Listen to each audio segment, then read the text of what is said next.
حال تھا، لیکن اللہ کے نبی علیہ الصلوۃ والسلام کو چونکہ وہ آخری نبی ہیں اور محبوب خدا ہے تو اللہ تبارک و تعالیٰ نے آپ کو پاک صلبوں میں رکھا تھا۔ تو آدم علیہ السلام سے لے کر حضرت عبداللہ رضی اللہ تعالیٰ عنہ تک جتنے پیر دے پر رسول پاک صلی اللہ علیہ وسلم کے جو آبا اجداد ہوتے ہیں، والد، دادا، پردادا، سگر دادا، جتنے بھی ہوئے ہیں ان میں سے کوئی بھی مشرک نہ تھا، کوئی بھی ان میں سے مشرک نہیں تھا۔ ہر ایک نبی پاک صلی اللہ علیہ وسلم کی اولاد، رسول پاک صلی اللہ علیہ وسلم کے اوپر کے خاندان میں سب کے سب موحد ہوئے ہیں۔ موحد کا مطلب ہوتا ہے توحید والے، تو اس وقت میں توحید کافی ہو جاتی ہے۔ ان کو اصحاب فطرت کہتے ہیں، شریعت میں ایسے لوگوں کو اصحاب فطرت، یعنی جو فطرت پر جو قائم ہیں ان کو اصحاب فطرت کرتے ہیں، وہی توحید والے ہوتے ہیں۔ مطلب یہ سمجھ لیں کہ جب کوئی دین ہی باقی نہیں رہے، حضرت ابراہیم علیہ السلام کا دین یا ان کے صحیفے وہ باقی نہیں رہے، حضرت داؤد علیہ السلام کی کتاب، حضرت موسیٰ علیہ السلام کی کتاب، حضرت سیدنا عیسیٰ علیہ السلام کی کتاب، یہ تینوں کتابیں بالکل مٹ چکی ہیں، برابر نہیں رہے، تحریف ہو چکی تھی، کتابیں بدل چکی تھی، ان کے دین مٹ چکے تھے۔ تو نہ توریت برابر ہے، نہ زبور برابر ہے، نہ انجیل برابر ہے، یہ تینوں کتابوں کے اندر تبدیلی ہو چکی ہے اور یہ انبیاء دنیا سے رخصت ہو گئے، اور آخری نبی محمد رسول اللہ صلی اللہ علیہ وسلم نے ابھی اعلان نبوت نہیں کیا ہے۔ تو بعثت سے پہلے اب جو لوگ ہوتے ہیں، ان صدیوں میں جو لوگ ہوتے ہیں وہ موحد ہوتے ہیں یا پھر مشرک ہوتے ہیں۔ اگر وہ شرک کرتے ہیں، کفر کرتے ہیں، تو پھر وہ کافر اور مشرک ہوں گے، اور اگر وہ ایک اللہ کے اوپر ایمان رکھتے ہیں تو وہ موحد ہوتے ہیں، موحد ہوتے ہیں، توحید والے ہوتے ہیں، اور ان کے جنتی ہونے کے لیے توحید کافی ہو جاتی ہے، کیونکہ کوئی نبی کا اعلان ہی نہیں ہے وہاں پر، کوئی کتاب ہی نہیں ہے وہاں پر۔ تو اللہ کے نبی علیہ الصلوۃ والسلام کے والدین ماجدین موحد تھے، اصحاب فطرت تھے، اصحاب فطرت تھے، اس لیے وہ جنتی ہیں، لیکن ان کا مقام اور مرتبہ صحابیت کے اندر داخل نہیں تھا، کیونکہ انہوں نے رسول پاک صلی اللہ علیہ وسلم کو اپنی جاگتی آنکھوں سے نہیں دیکھا تھا۔ تو صحابی کا مطلب وہ ہوتا ہے جس نے محمد الرسول اللہ صلی اللہ علیہ وسلم کو ایمان کی حالت میں دیکھا اور ان کا ایمان پر خاتمہ ہوا تو وہ صحابی ہوتا ہے۔ ایک آدمی ہو تو صحابی کہیں گے، خاتون ہو تو صحابیہ کہیں گے، اور ایک سے زیادہ اگر صحابہ ہو تو اصحاب رسول بھی کہتے ہیں، صحابہ اکرام بھی ان کے لیے لفظ استعمال کیا جاتا ہے۔ تو رسول پاک صلی اللہ علیہ وسلم کے والدین ماجدین جو ہیں وہ اصحاب میں سے نہیں تھے، اصحاب رسول نہیں تھے، موحد تھے صرف۔ تو اللہ کے نبی علیہ الصلوۃ والسلام قبر پر آئے اور انہیں اٹھنے کے لیے فرمایا تو قبر شق ہوئی، وہ اپنی قبر سے باہر آئے تو انہوں نے کلمہ پڑھایا، اور محمد رسول اللہ صلی اللہ علیہ وسلم نے اپنے والدین کو اپنا دیدار کرایا۔ تو یہ رسول پاک صلی اللہ علیہ وسلم کی شان ہے، یہ اللہ رب العزت نے انہیں عطا کیا ہے۔ قبر سے کسی کو زندہ کرنا یہ سب کی بات نہیں ہے، لیکن نبی پاک صلی اللہ علیہ وسلم کے معجزے وہ ہیں جو عقل حیران ہو جائے۔ چاند جو آسمان پر اتنا بڑا نظر آتا ہے، اس کو اشارہ کرے تو وہ چاند دو ٹکڑے ہو جائے، یہ ذات محمد رسول اللہ کی ہے۔ اور جو سورج ڈوب گیا تو حضرت علی رضی اللہ عنہ کی مغرب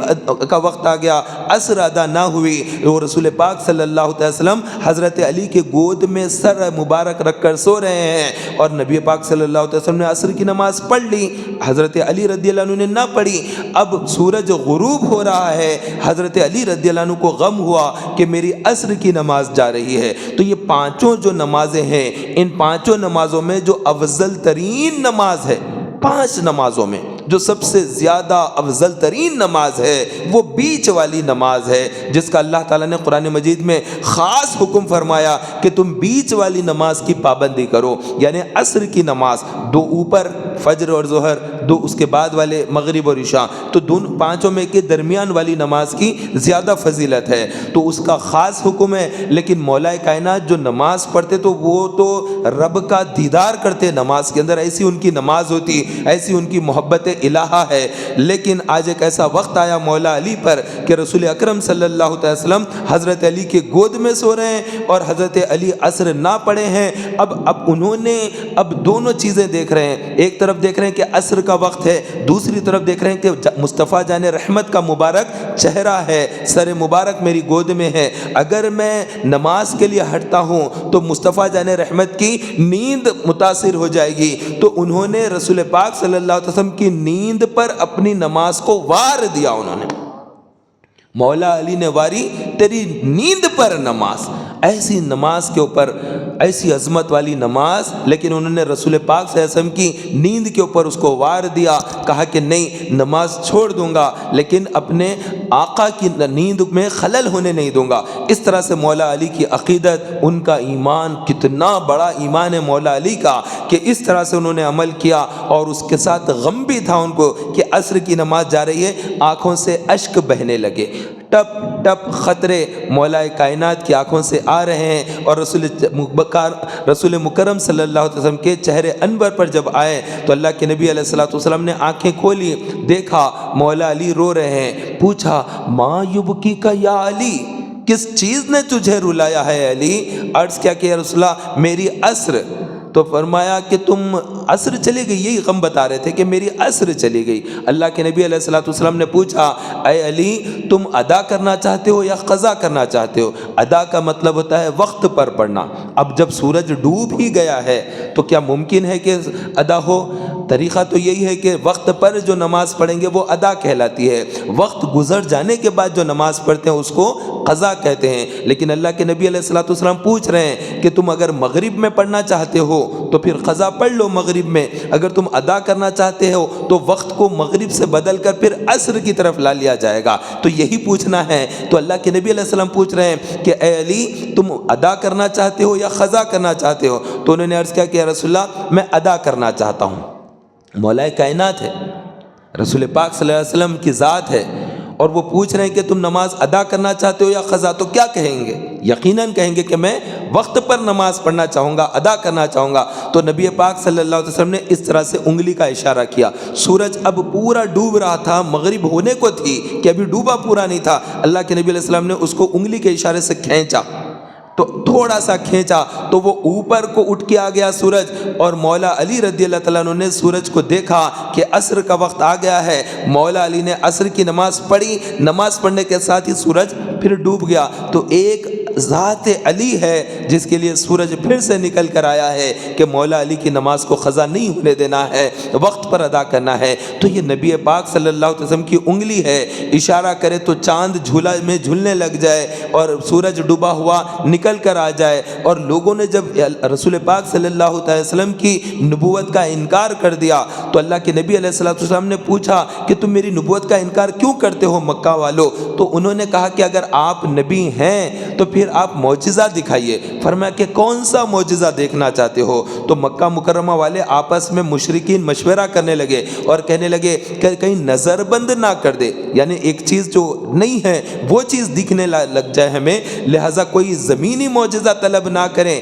آسمانی معجزہ طلب کرو۔ تو باہم مشورہ کر کے مشرکین مکہ نے محمد الرسول اللہ صلی اللہ علیہ وسلم کی ذات اقدس میں سوال رکھا کہ نبی اگر ہیں تو یقیناً اللہ معجزہ دیتا ہے، جتنے انبیاء ہوئے ہیں سب کو معجزہ دیا ہے، تو آپ بھی اپنا معجزہ ظاہر کیجئے۔ پوچھا کون سا معجزہ دیکھنا چاہتے ہو؟ تو کہا کہ یہ چاند کے 2 ٹکڑے کر کے دکھا دیں۔ اللہ کے نبی علیہ السلام نے انگلی کے اشارے سے ایسا جو کیا تو چاند 2 ٹکڑے ہوا، آدھا ادھر کو گیا آدھا ادھر کو گیا۔ بخاری شریف میں ہے پہاڑ کی جو اونچائی تھی اس اونچائی سے ایک طرف ایک حصہ تھا چاند کا، ایک طرف آدھا حصہ تھا، 2 حصوں میں چاند ٹکڑے ٹکڑے ہو گیا۔ تو یہ رسول پاک صلی اللہ علیہ وسلم کا معجزہ دیکھ کر خوش نصیبوں نے ایمان لایا، اور جو بد نصیب ہے انہوں نے ناراضگی کے ساتھ اونٹ لیتے ہوئے کہ یہ کیسا ہے، یہ سب جادو ہے، یہ اس طرح سے کہتے ہوئے وہاں سے چلے گئے۔ تو اللہ کے نبی علیہ السلام کی ذات مبارکہ کو دیکھنے کے بعد،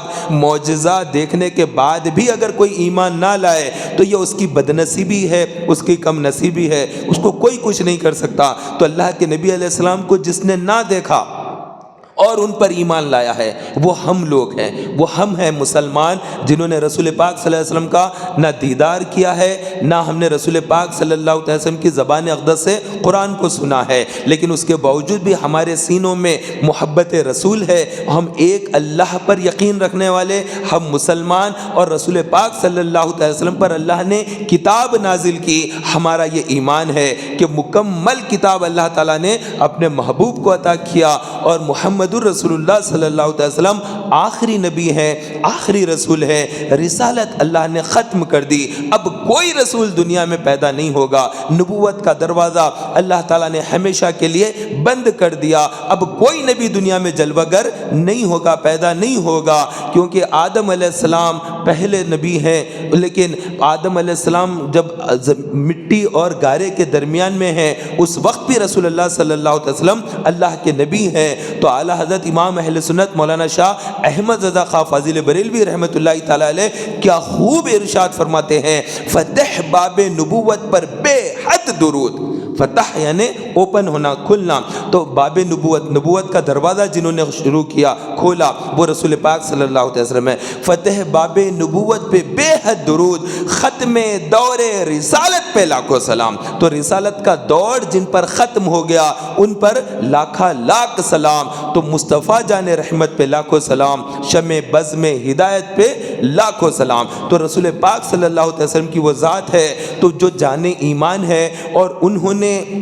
عجب عجب معجزات دکھائے ہیں، رسول پاک صلی اللہ علیہ وسلم کو اللہ تبارک و تعالیٰ نے معجزات بھی عطا فرمائے، اور ساتھ ساتھ حیران کن چیز یہ کہ مالک شریعت بنا دیا، تو شریعت جو ہے اس کا اللہ رب العزت نے اپنے محبوب کو مالک اور مختار بنا دیا، تو وہ مختار کائنات ہے، تو یہ زمین کے اوپر اختیار، آسمان پر اختیار، سورج پر اختیار، چاند پر اختیار، بارش پر، بادلوں پر اختیار، یہ سب کچھ جو اختیار اللہ تعالیٰ نے دیا، اس کا مطلب ہوا کہ محمد الرسول اللہ صلی اللہ علیہ وسلم مالک شریعت کے ساتھ ساتھ یہ کائنات کے اوپر اللہ نے انہیں دسترس دیا ہے، تو انہیں ایسا دستر دیا کہ ایک مرتبہ مدینہ منورہ میں مسجد نبوی شریف میں رسول پاک صلی اللہ علیہ وسلم ممبر پر جلوہ گر ہے، ممبر پر اللہ کے رسول صلی اللہ علیہ وسلم جلوہ گر ہے، اور قحط پڑا ہوا ہے، پانی کی قلت تھی، اور بہت سالوں سے بارش نہ ہونے کی وجہ سے مویشی مر رہے، پینے کے پانی کے لیے تک مشکل ہو گئی،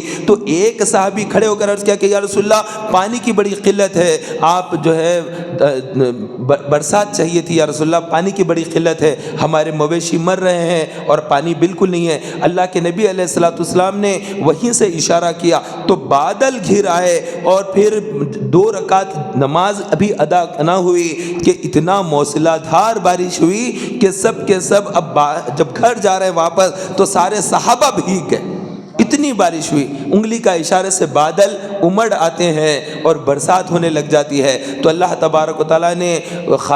اپنے محبوب کو دسترس میں دے دیا، ان کو اللہ تبارک و تعالیٰ نے اتنا اختیار دیا، تو وہ مختار کائنات ہے، یہ کائنات کا اختیار اللہ تعالیٰ نے انہیں عطا کیا ہے، اور پھر بارش ہوتی رہی، 1 ہفتہ مسلسل بارش ہے مدینے میں، پھر 1 ہفتہ ہو گیا، وہی صحابی کھڑے ہو گئے، یا رسول اللہ بارش بہت زیادہ ہو گئی، ہمارے تالاب بھر گئے ہیں، پانی بہت آ گیا ہے، اب یہ بارش ہمیں نقصان نہ پہنچائے۔ اللہ کے نبی علیہ السلام نے ہاتھ اٹھا کر رب کے دربار میں التجا کی کہ اب برسات نہ ہو الہا ہمارے علاقے میں، اور جہاں چاہیے اس جگہ میں بارش ہو، تو اسی وقت میں بادل چھٹ گئے وہاں سے اور برسات رک گئی، تو ان کی دعا اللہ کے دربار میں قبول ہے، ان کا اشارہ مقبول ہے، وہ جو چاہے وہ ہو، دم میں جو چاہتے ہیں وہ کر دیتے ہیں، ان کا ہے سب کچھ، اللہ نے انہیں اختیار دیا ہے، اور نہ صرف یہ کائنات کا اختیار دیا ہے بلکہ شریعت پر بھی دسترس دیا ہے، جو کتاب ہے اللہ کی،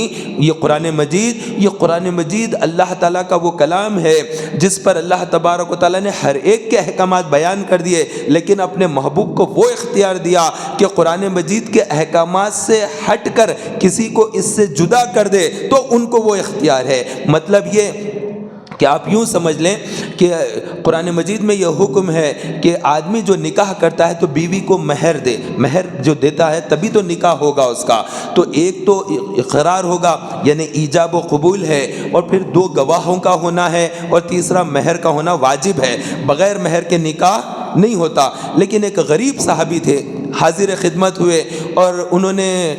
رسول پاک صلی اللہ علیہ وسلم کی بارگاہ میں بات چیت کی تو نبی پاک صلی اللہ علیہ وسلم سے پوچھا کہ تم نے نکاح کیوں نہیں کیا؟ انہوں نے عرض کیا کہ رسول اللہ میں بہت غریب ہوں، مہر دینے کی رقم بھی میرے پاس نہیں ہے۔ تو اللہ کے نبی علیہ الصلوۃ والسلام نے ارشاد فرمایا کیا تجھے قرآن کی کچھ آیتیں یاد نہیں ہیں؟ تو قرآن کی آیتیں سکھانا اپنی اہلیہ کو، یہی مہر مقرر کر دے، تیرا نکاح ہو جائے گا۔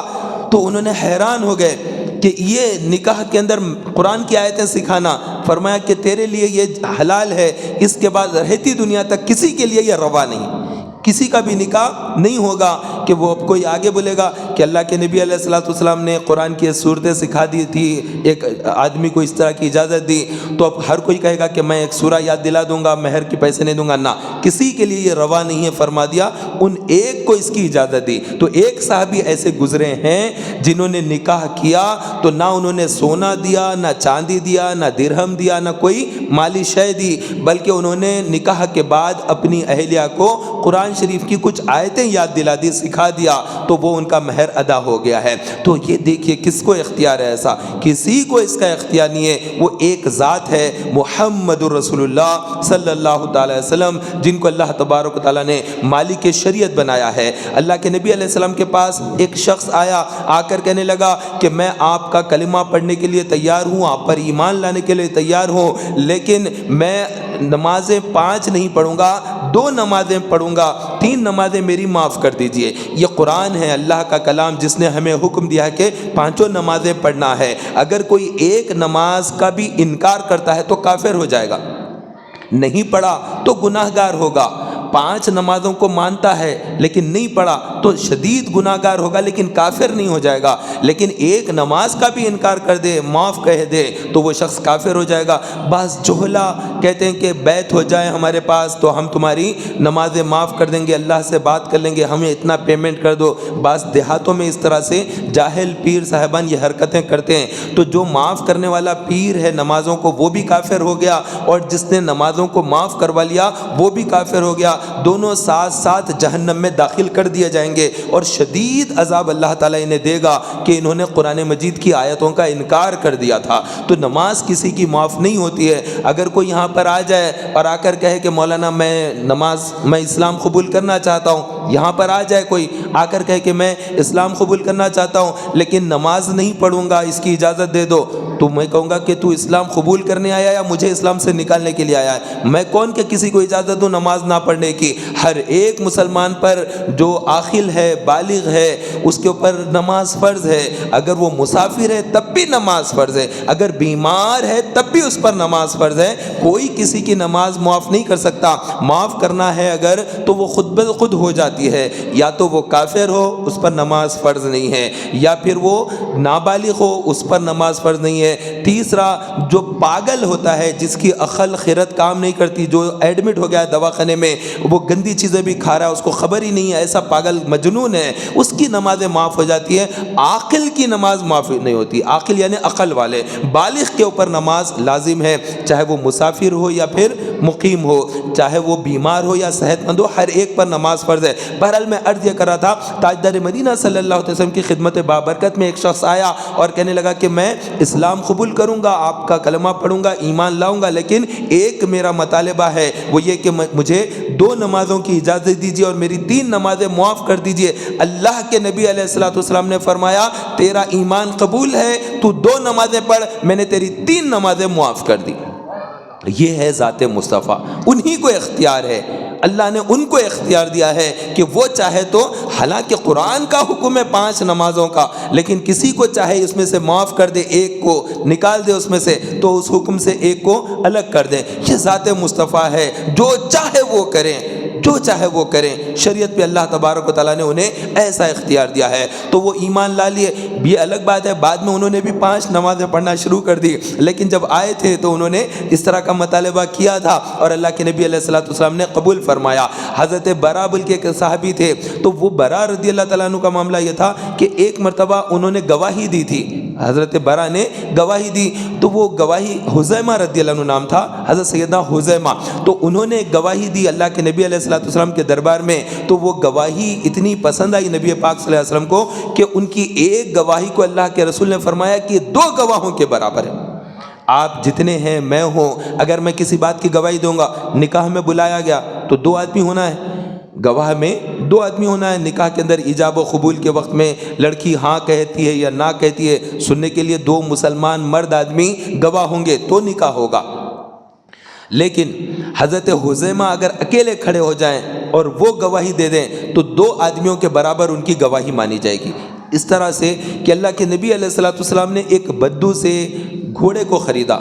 گھوڑا بیچا، بدو خریدا، محمد رسول اللہ صلی اللہ تعالی وسلم نے خریدنے کے بعد اب آ گئے، یہ صحرا میں ہو گیا، صحرا بیابان میں آپس میں خرید و فروخت ہو گئی۔ اماؤنٹ جو دینے کا تھا وہ تھا مدینہ منورہ آنے کے بعد۔ جب مدینہ پہنچ گئے تو اس کے بعد اس نے کہا کہ میں نے تو گھوڑا بیچا ہی نہیں، مکر گیا، حالانکہ بیچا اور اللہ کے رسول صلی اللہ علیہ وسلم نے خریدا، لیکن وہ مکر گیا اور کہنے لگا کہ میں نے نہیں بیچا۔ اللہ کے نبی علیہ السلام نے فرمایا کہ تو نے بیچا ہے صحرا میں اور میں نے اس کو خریدا، یہ قیمت لے لے اور گھوڑا مجھے دے دے۔ تو اس نے کہا کہ نہیں، میں نے بیچا ہی نہیں، اگر میں نے گھوڑا بیچا تو پھر گواہ لاؤ، اگر گواہ ہوں گے تو پھر میں مانوں گا۔ تو کوئی گواہ تو تھا ہی نہیں، صحرا بیابان کے اندر وہ واقعہ پیش آیا۔ تو حضرت خزیمہ رضی اللہ تعالیٰ عنہ وہاں پر کھڑے تھے، انہوں نے دونوں کو دیکھا، یہ واقعہ دیکھا، دیکھنے کے بعد فرمایا کہ میں گواہی دیتا ہوں کہ اللہ کے رسول صلی اللہ علیہ وسلم نے گھوڑا خریدا اور تو نے گھوڑا بیچا۔ تو اللہ کے نبی علیہ الصلوۃ والسلام نے پوچھا کہ اے خزیمہ تم کیوں کر گواہی دیتے ہو جبکہ تم تو وہاں پر نہیں موجود تھے؟ تو انہوں نے عرض کیا کہ یا رسول اللہ، آپ نے فرمایا ایک اللہ ہے تو ہم نے اتنے مکہ کے خداؤں کو چھوڑ دیا، آپ نے فرمایا کہ جنت ہے، ہم نے جنت نہیں دیکھا، ہم نے مان لیا، آپ نے کہا کہ جہنم ہے، ہم نے جہنم کو نہیں دیکھا، مان لیا، آپ نے فرمایا کہ آپ آخری رسول ہیں، ہمیں کچھ نہیں پتا، ہم نے آپ کی بات مان لی، آپ نے جو کہا ہم نے مان لیا، اب یہ گھوڑے کی خرید اور فروخت ہے ہی کیا چیز؟ ہم نے جنت اور جہنم، ایمان کو سب کچھ مان لیا ہے، حشر کے دن کو مان لیا ہے کہ دیکھا ہی نہیں، نہ حشر دیکھا ہے نہ قبر کے اندر کیا ہوتا دیکھا، لیکن آپ نے جو کہا ہم نے مان لیا، تو یہ چیز ہی کیا ہے خرید و فروخت؟ تو ہم نے اس بات کی میں گواہی دیتا ہوں۔ اللہ کے نبی علیہ الصلوۃ والسلام حضرت خزیمہ کی گواہی پر خوش ہوئے اور ارشاد فرمایا آج سے خزیمہ کی ایک گواہی 2 گواہوں کے برابر ہے۔ تو کبھی بھی کوئی واقعہ پیش ہوتا تو قرآن مجید کی آیتیں نازل ہوئی تھی، اللہ کے نبی علیہ الصلوۃ والسلام پردہ فرمائے تھے، اللہ کے رسول صلی اللہ علیہ وسلم جب پردہ فرمائے تو قرآن مجید اکٹھا نہیں تھا۔ آج جو قرآن مجید ہم دیکھ رہے ہیں ایک کتاب کی شکل میں ہے، 2 جلدوں کے درمیان میں جتنی ہے وہ ساری کی ساری قرآن مجید ہے، لیکن اللہ کے نبی علیہ الصلوۃ والسلام جب دنیا سے پردہ فرمائے اس وقت یہ قرآن مجید اکٹھا نہیں تھی، نہ یہ کتاب کی شکل تھی۔ بے شک اللہ تعالیٰ پر، اللہ تبارک و تعالیٰ نے اپنے محبوب پر کتاب نازل فرمائی، لیکن یہ اکٹھی کتاب نہیں آئی بلکہ یہ کتاب 23 ایئرز میں بتدریج آتی ہے۔ انا انزلناہ فی لیلۃ القدر، انا انزلنا، ہم نے نازل کیا۔ تو جب نازل کیا اللہ تبارک و تعالیٰ نے تو یہ رسول پاک صلی اللہ علیہ وسلم پر اکٹھا نازل نہیں کیا، بلکہ مکہ مکرمہ میں کبھی آیتیں آتی رہی، کبھی مدینہ منورہ میں آئی، کبھی طائف کی وادی میں آ جاتی ہے، تو کبھی راستے میں آتی ہیں، کبھی جنگ کے موقع پر، جہاد کے موقع پر آیتیں آتی ہے، کبھی اللہ کے نبی علیہ السلام اپنے مسجد کے اندر بیٹھے ہیں تو وہاں پر قرآن کی آیتیں نازل ہوتی ہے، تو کبھی اللہ کے رسول صلی اللہ علیہ وسلم اپنے بستر مبارک پر ہے تو بستر پر بھی قرآن مجید کی آیتیں نازل ہوتی ہے، وہ پاک بستر ہے رسول پاک صلی اللہ علیہ وسلم کا۔ تو وہ نبی ہیں جن پر اللہ تبارک و تعالیٰ کتاب نازل کرتا ہے، وہ موسیٰ علیہ السلام ہے جن کو کتاب دی تو اللہ تعالیٰ نے فرمایا کہ اے موسیٰ تم پہاڑ پر آ جاؤ، طور سینا پر آؤ کہ تمہیں کتاب دیں گے۔ تو اللہ تعالیٰ نے اپنے نبی کو، حضرت کلیم کو پہاڑ پر بلایا کہ آؤ 40 دن روزے رکھ کر آؤ کہ تمہیں ہم کتاب دیں گے۔ تو حضرت کلیم یعنی موسیٰ علیہ السلام اللہ کی کتاب لینے کے لیے پہاڑ پر گئے تو اللہ نے انہیں کتاب عطا کی، تو وہ کتاب لے کر آئے توریت، لیکن اپنے محبوب کے لیے یہ نہیں فرمایا کہ اے محبوب آپ اتنے روزے رکھو آپ کی پر کتاب نازل کرنا ہے، نہ بلکہ اللہ تبارک و تعالیٰ نے محبوب جہاں ہے وہاں پر کتاب کو بھیجتا رہا، مکے میں بھیجا، مدینے میں بھیجا، جنگ کی حالت میں بھیجا، بھیجا، جہاد کے موقع میں بھیجا، سفر کی حالت میں بھیجا، حضر کی حالت میں بھیجا، مقیم ہے بھیجا، مسجد میں جلوہ فرما ہے بھیجا، بستر پر آپ آرام فرما ہے وہاں پر آیتیں نازل فرمائی۔ اس طرح سے اللہ کے نبی علیہ الصلوۃ والسلام پر کتاب نازل ہوئی، اور اللہ کے نبی علیہ الصلوۃ والسلام 12 ربیع الاول کو دنیا میں جلوہ گر ہوئے، اور پھر 63 سال مکمل ہونے کے بعد 12 ربیع الاول کو دنیا سے پردہ فرمایا۔ جب اللہ کے نبی علیہ الصلوۃ والسلام دنیا سے پردہ فرمائے تو کتاب اکٹھا نہیں تھی، یہ کتاب اکٹھا نہیں تھی، کتاب بکھری بکھری ہوئی کتاب تھی۔ صحابہ کے گھروں میں کتابیں تھی، صحابہ کے سینوں میں کتاب تھی یاد کی ہوئی، اور کسی نے پتھر پر لکھ لیا تھا آیتیں، بعضوں نے صورتوں کو درختوں کی چھال پر لکھ لیا تھا، اور بعضوں نے جانوروں کی کھال پر لکھ لیا تھا، بکرے کی جو کھال ہوتی ہے اس پر آیتوں کو لکھ لیا تھا۔ اس طرح سے بکھری بکھری تھی آیتیں پورے مدینے کے اندر۔ تو اللہ کے نبی علیہ الصلوۃ والسلام کے پردہ فرمانے کے بعد ایک جنگ ہوئی، جہاد ہوا، اس کے اندر 70 صحابہ جو حافظ قرآن تھے وہ شہید ہو گئے۔ تو 70 صحابہ جو حافظ قرآن ہے اس جہاد میں شہید ہو گئے۔ تو فاروق اعظم رضی اللہ تعالیٰ عنہ نے عرض کیا خلیفہ رسول سے، یعنی حضرت سیدنا ابو بکر صدیق رضی اللہ عنہ سے، کہ اس طرح سے تو کتاب چلی جائے گی، حفاظ شہید ہو رہے ہیں، لہٰذا ہمیں کتاب کی شکل دینا چاہیے۔ تو انہوں نے کہا کہ میں کیسے اللہ کی کتاب کو اکٹھا کروں جبکہ نبی نے یہ کام نہیں کیا ہے، تو یہ بدعت ہے کہ کتاب جمع کی جائے، تو میں یہ کام نہیں کرتا۔ تو فاروق اعظم رضی اللہ تعالیٰ نے فرمایا کہ یہ بدعت ہے کہ اللہ کے نبی نے نہیں کیا کتاب کو جمع، لیکن یہ اچھی بدعت ہے، اگر ہم کتاب کی شکل دے دیتے ہیں تو اچھا ہوگا۔ تو انہیں وہ بات اچھی لگی، تو پھر انہوں نے اس بات کو مان لیا، اور پھر مقرر کر دیا ایک صحابی کو کہ تم کتاب جمع کرو۔ تو پھر کتاب کو اکٹھا کرنے کا کام شروع ہوا، ہر گھر پہ جاتے دستک دیتے، تمہارے پاس قرآن کتنا ہے لاؤ، تمہارے دروازے پہ دستک دی، قرآن کتنا ہے تمہارے گھر میں لاؤ، ہر ایک کے گھروں سے قرآن لایا گیا، قرآن لایا گیا، پورا قرآن لا کر ایک بڑے سے کمرے میں جمع کیا گیا اور اس کو لکھنے کا کام کیا۔ اور ابو بکر صدیق رضی اللہ تعالیٰ عنہ کے مبارک دور میں پہلی مرتبہ قرآن مجید کتاب کی شکل میں لکھی گئی۔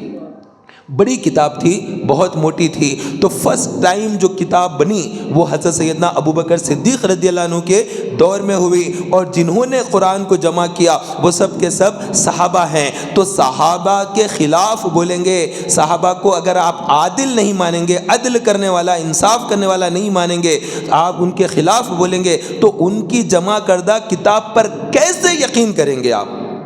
میں شیعہ مذہب کے ماننے والوں سے کہوں گا کہ کتاب کو جمع کرنے کا کام یہ اصحاب رسول نے کیا ہے۔ اگر ابو بکر صدیق رضی اللہ عنہ پر تم تبرہ کرتے ہو، فاروق اعظم رضی اللہ عنہ کو گالی دیتے ہو، عثمان غنی کے خلاف بولتے ہو، دیگر صحابہ کی توہین کرتے ہو، ان کو عدل کرنے والا نہیں مانتے، انصاف کرنے والا نہیں مانتے، اور قبضہ کر لینا، قابض ہو جانا، ظلماً کسی چیز کو چھین لینا، اس طرح سے جب مانتے ہو تو پھر ان پر یقین ہی نہیں ہے، تو ان کی کتاب پر کیسے یقین لاؤ گے کہ اللہ کی کتاب انہوں نے صحیح رکھا ہے یا اس میں ملاوٹ کر دی یا اس میں سے کچھ آیتیں نکال دی؟ کیسے تم ان پر یقین رکھو گے؟ ان پر تو یقین کرنا پڑے گا، تبھی تو وہ کتاب تو انہوں نے ہی جمع کر کے دیا ہے، صحابہ نے جمع کیا ہے، ابو بکر صدیق نے جمع کیا ہے۔ فاروق اعظم کے دور میں جو ہے کتاب اور زیادہ لکھی گئی، تو حضرت ابو بکر صدیق رضی اللہ عنہ کے پردہ فرمانے کے بعد وہ کتاب ام المومنین عائشہ صدیقہ رضی اللہ عنہ کے پاس جمع کرا دی گئی، ان کے حجرے میں تھی۔ پھر فاروق اعظم رضی اللہ تعالیٰ عنہ نے لوگوں کو بٹھا کر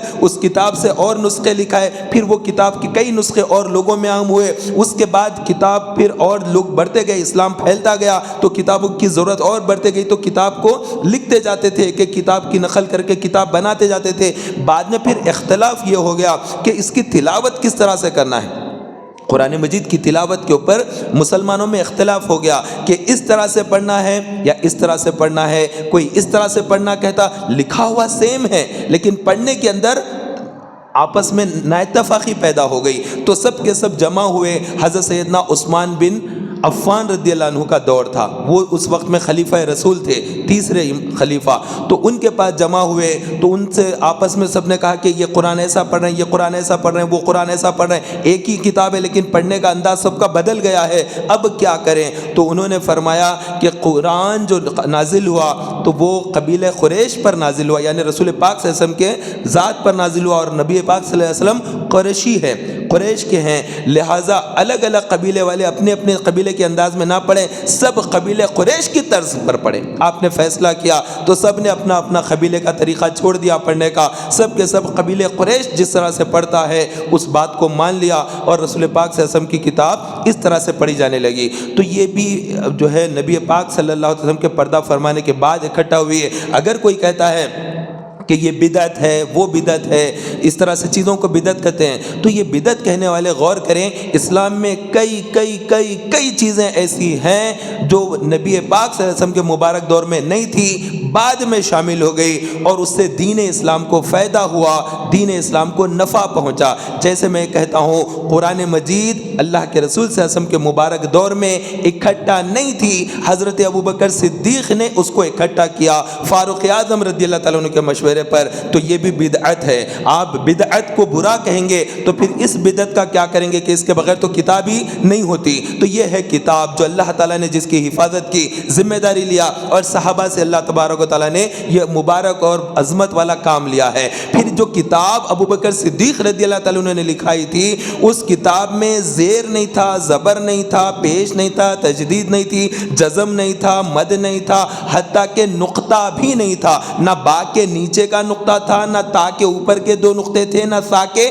3 نقطے تھے، نہ جیم کا نقطہ تھا، نہ اوپر خا کا نقطہ تھا، نہ قاف کے 2 نقطے تھے، کوئی نقطہ نہیں تھا، کیونکہ عرب جو کتاب پڑھتے تھے، عربی پڑھتے تھے، تو ان کی عربی میں کوئی نقطہ نہیں ہوتا تھا۔ ہم لوگ چونکہ اجمی ہے، ایک ہوتا ہے عربی بولنے والا، عرب سے ہٹ کے جتنے لوگ ہوتے ہیں وہ سب کے سب اجمی کہلاتے ہیں، ہم عجم کے رہنے والے ہیں۔ یہ عرب شریف کو چھوڑ کر ساری دنیا کا علاقہ یہ سارا کا سارا عجم کہلاتا ہے، تو ہم لوگ کیا ہیں؟ اجمی ہیں۔ ہم لوگ کیا ہیں؟ عربی ہیں۔ رسول پاک صلی اللہ علیہ وسلم کیا ہیں؟ عربی ہیں۔ تو عربی کا مطلب ہوتا ہے بولنے والا، اجمی کا مطلب ہوتا ہے گونگا۔ لفظی معنی بتا رہا ہوں کہ ان کو اچھے طریقے سے بولنا ہی نہیں آتا۔ یہ پورے عرب لوگ اپنا نام ایسا رکھے تھے، ہم ہیں فصیح زبان بولنے والے، عرب ہیں ہم لوگ، ہم بولتے ہیں، باقی ساری دنیا سنتی ہے، سب کی سب دنیا گونگی ہے، اجمی ہے ساری دنیا، ہم عرب ہی بولتے ہیں۔ اس طرح سے انہوں نے اپنا نام عرب رکھا۔ تو عربی زبان کے اندر قرآن ہے تو وہ عربی ایسا لکھتے تھے کہ اس میں زیر زبر پیش کی ضرورت پڑتی تھی، نہ انہیں کوئی نقطے کی ضرورت ہوتی تھی۔ ہم لوگ بھی اردو پڑھنے والے ہیں، ہم مادری زبان ہماری اردو ہے، تو ہم اردو اخبار پڑھتے ہیں۔ تو کیا آپ نے دیکھا ہوگا حیدرآباد سے نکلتا ہے اعتماد، سیاست، منصف، الگ الگ اردو اخبار چھپتے ہیں، ہم اخبار پڑھتے ہیں، تو ہم اخبار کے اندر کوئی زیر ہوتا ہے، نہ زبر ہوتا ہے، نہ پیش ہوتا ہے، سارا کا سارا ایسے لکھا رہتا ہے، اور ہم بغیر جھجک کے پڑھتے ہیں نا ہم لوگ۔ کوئی اس میں زیر زبر ہوتا ہے؟ کچھ نہیں ہوتا ہے، اور ہمیں بالکل معلوم ہوتا ہے اس کا مطلب کیا ہے۔ اس کے اندر مالک کہنا ہے، مالک تو نہیں بولتے نا ہم لوگ، مالک ہی کہتے ہیں، ٹھیک ہے۔ عابد کہتے ہیں، عبادت گزار کہتے ہیں، گزار کی جگہ گزار تو نہیں کہتے ہم لوگ۔ گزار کیوں کہتے ہیں؟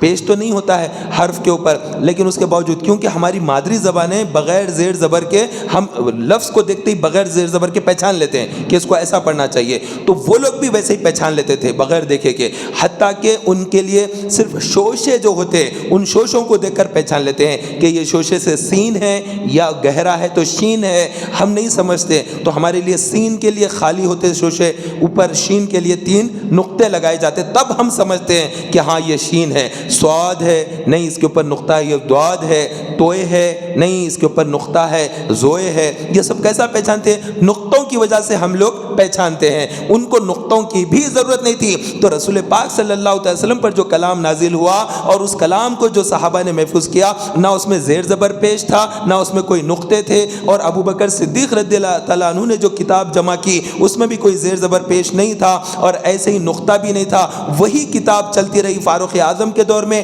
عثمان غنی رضی اللہ عنہ کے دور میں، اور مولا کائنات رضی اللہ تعالیٰ عنہ کے دور میں بھی وہی کتاب چلتی رہی جس میں زیر زبر پیش نقطہ کوئی چیز نہ تھی۔ اس کے بعد مولا علی رضی اللہ عنہ کے بھی پردہ فرمانے کے بعد آپ کے ایک شاگرد نے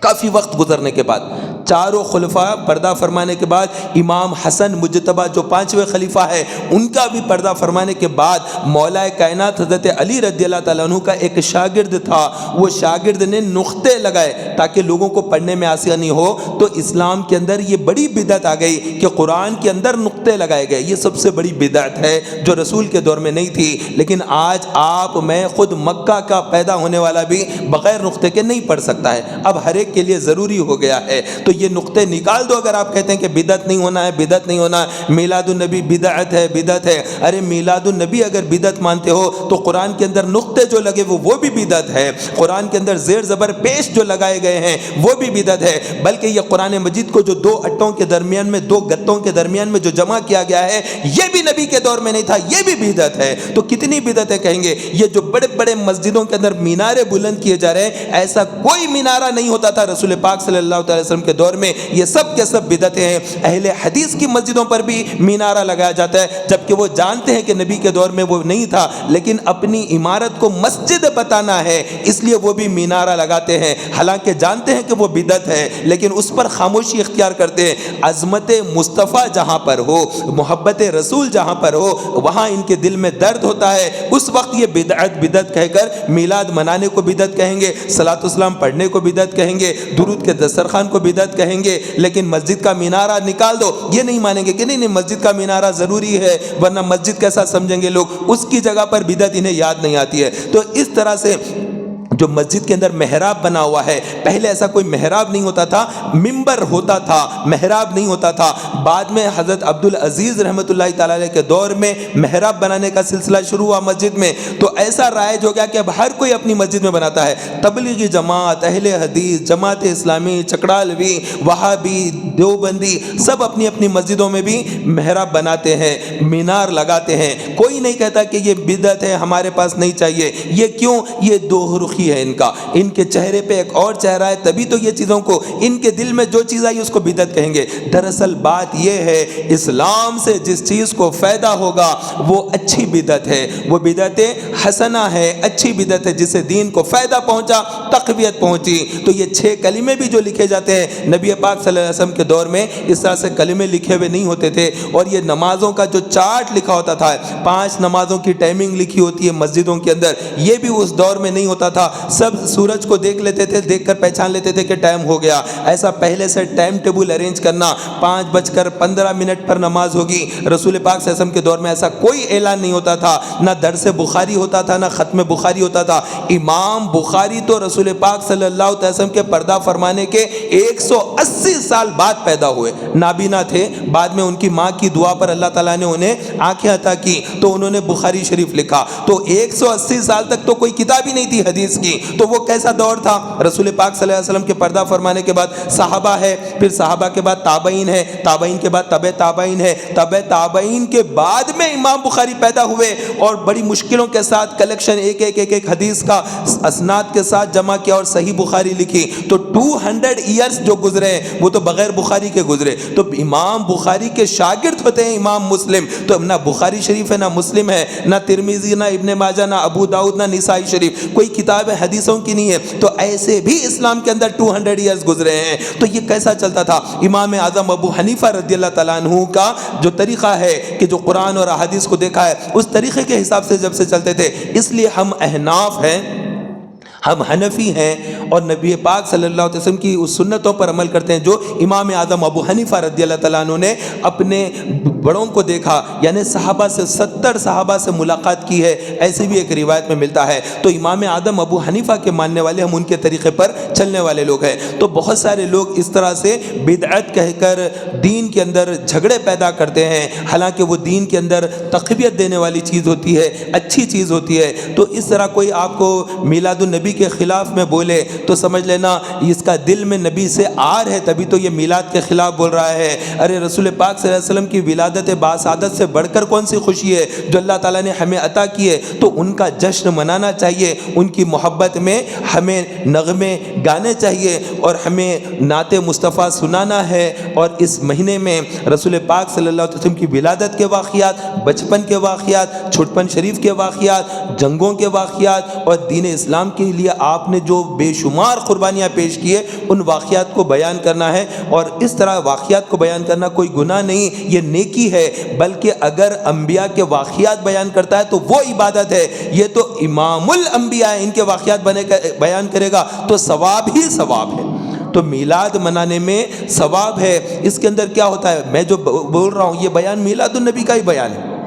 میرا یہ بیان میلاد النبی کا ہی بیان ہے کہ رسول پاک صلی اللہ علیہ وسلم کی ولادت کے واقعات، حضرت عبداللہ کے واقعات، حضرت آمنہ کا واقعہ، حضرت دائی حلیمہ کا واقعہ میں نے بیان کیا، عبد المطلب کا واقعہ، حضرت ابو طالب کا واقعہ، یہ سب جو بچپن شریف ہے، چھوٹپن شریف ہے، یہ واقعات یہی بیان کیے جاتے ہیں۔ یہ بیان کرنے میں شرک کہاں سے ہو گیا؟ کون ہے ایسا جو رسول پاک صلی اللہ علیہ وسلم کو خدا کے برابر کہتا ہے؟ نہیں، وہ خدا نہیں ہے، لیکن خدا سے جدا بھی نہیں ہے۔ کلمے میں اللہ نے اپنے نام کے ساتھ اپنے محبوب کے نام کو رکھا ہے۔ قرآن مجید میں اللہ تبارک و تعالیٰ نے اپنے محبوب کی شان بیان کی ہے، انہی پر تو ایمان مکمل ہوتا ہے، وہی تو اسلام ہے، وہی تو ایمان ہے۔ اسلام کی شان اور شوکت کو دیکھنا ہے، عظمت مصطفیٰ کو دیکھیں، وہی شان مصطفیٰ، وہی اسلام کی شان ہے کہ کیسے وہ چلتے ہیں، کیسے وہ اٹھتے ہیں، کیسے وہ بیٹھتے ہیں، یہی اسلام کی شان ہے۔ کیسے لوگوں کے ساتھ سخاوت سے پیش آتے ہیں، کیسے لوگوں کو معاف کر دیتے ہیں، کیسے بڑے بڑے مار کے اللہ کے کرم سے کامیاب اور فتح حاصل کرتے ہیں۔ اسلام کی مکمل شان کچھ اور نہیں ہے، نبی کی شان دیکھو، یہی اسلام کی شان ہے۔ اسلام کو نبی سے جدا مت سمجھو، اسلام جو کچھ بھی ہے وہ نبی سے محبت اور نبی کے ساتھ ہی ہے۔ نبی کو چھوڑ کر اسلام کو ٹٹولو گے، خدا کی قسم تمہیں اسلام ملے گا ہی نہیں، تم اسلام کے اندر آتے ہوئے بھی اسلام میں نہیں رہو گے۔ یہ کیا ہے؟ یہی ہے چہرے پہ چہرہ لگا دینا، اور یہ ہے ایک طرح سے نفاق کہ آدمی اسلام میں داخل ہوا اور دوسری طرف سے نکل گیا، جیسے ناڑے کے اندر ناڑا جو ہوتا ہے اس میں ڈالا، دوسری طرف سے نکل گیا، تو ایسے ہی نیفے میں سے نکل جاتا ہے ناڑا اور وہ سمجھ ہی نہیں پاتا آدمی۔ تو مسلمان وہ ہے جو اللہ کے رسول صلی اللہ علیہ وسلم سے محبت کرے اور انہیں آخری رسول مانے۔ تو